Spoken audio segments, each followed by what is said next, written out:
Assalamualaikum warahmatullahi wabarakatuh. Halo anak-anak yang soleh dan solehah, apa kabar kalian hari ini? Tentunya semuanya dalam keadaan sehat ya. Tetap semangat meski belajar dari rumah. Nah, berjumpa lagi dengan Uzuma pada tahun ini. Selama 1 tahun ke depan, Uzuma akan mendampingi belajar kalian dalam mata pelajaran Islam dan Kemuhammadiyahan. Nah, bagaimana nih anak-anakku yang soleh dan solehah? Liburannya asik nggak kemarin? Tentunya semuanya masih dalam kondisi sehat dan ketika keluar dari rumah tetap menerapkan protokol kesehatan.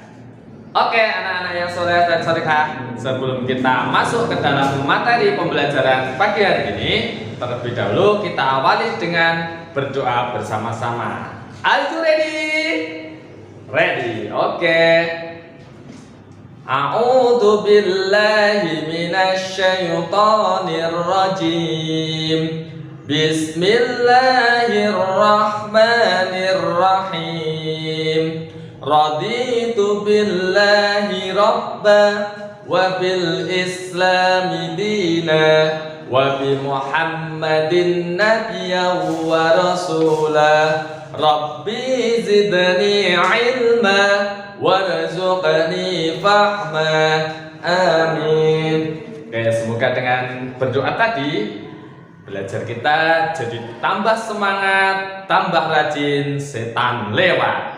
Nah, anak-anak yang soleh dan solehah, pada kesempatan pagi hari ini kita akan belajar mengenai hadas besar.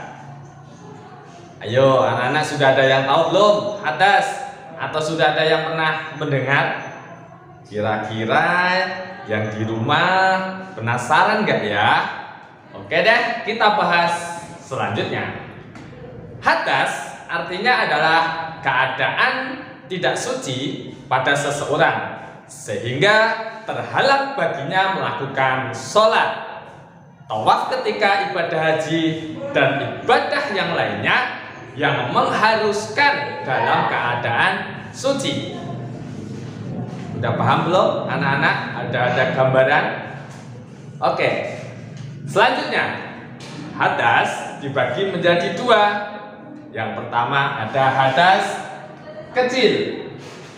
Yang kedua ada hadas besar.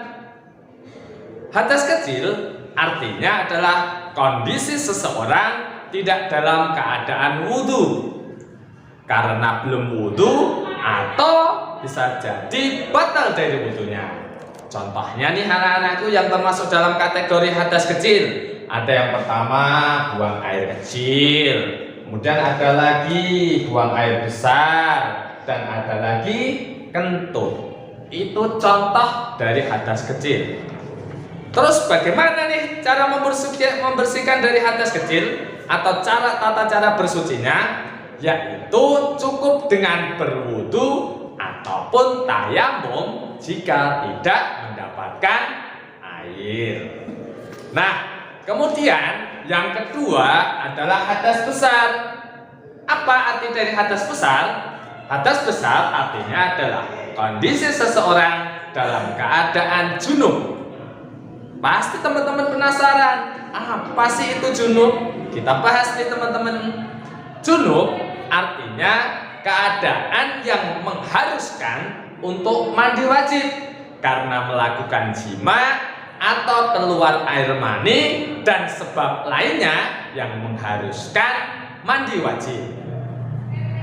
Seseorang yang dalam keadaan berhadas besar dilarang untuk memegang mushaf Al-Quran ataupun masuk masjid dan sholat sampai keadaan seseorang itu suci. Rasulullah SAW bersabda, la yaqbalullahu sholata ahadikum idza ahdasa hatta yatawaddoa. Tidak akan diterima sholat seseorang yang berhadas sehingga dia berwudu. Hadis riwayat muttafaqun alaih. Nah, itu tadi teman-teman, penjelasan, pengertian mengenai hadas besar dan hadas kecil. Kemudian apa sih macam-macam dari hadas besar? Teman-teman penasaran nggak? So, pastinya teman-temanku yang di rumah pada penasaran ya. Macam-macam hadas besar. Yang pertama di sini ada keluar air mani. Disebabkan karena berhubungan suami istri ataupun mimpi di malam hari ataupun di siang hari, kemudian seseorang itu keluar air maninya. Yang kedua yaitu haid atau datang bulan. Nah, ini dialami oleh perempuan. Ya, biasanya nanti selama 1 bulan sekali seorang perempuan akan bertemu dengan yang namanya haid atau datang bulan. Jadi ketika dalam keadaan haid atau datang bulan juga tidak boleh memegang mushaf Al-Quran, kemudian masuk dalam masjid dan sholat. Yang ketiga adalah nifas. Nifas adalah darah yang keluar dari rahim seseorang wanita setelah melahirkan. Dan yang terakhir, yang keempat adalah jima. Jima itu adalah hubungan antara suami dan istri. Oke anak-anakku yang soleh dan solehah, sudah paham? Sudah punya gambaran apa itu hadas? Hadas besar, hadas kecil, kemudian macam dan contohnya, dan tata cara membersihkannya. Oke, saya yakin anak-anak semuanya sudah paham. Nah, pertemuan hari ini yaitu membahas tentang hadas besar dan hadas kecil beserta dengan tata cara membersihkannya. Kalau ada pertanyaan yang kurang jelas dari pemahaman penjelasan materi dari Uzuma, nanti bisa ditanyakan lewat grup kelas ataupun bisa japri Uzuma. Oke, kita akhiri bersama dengan membaca hamdalah pertemuan pada hari ini. Alhamdulillahirabbil alamin. Kurang lebihnya Uzuma mohon maaf. Billahi fisabilil haq wastabiqul khairat. Assalamualaikum warahmatullahi wabarakatuh.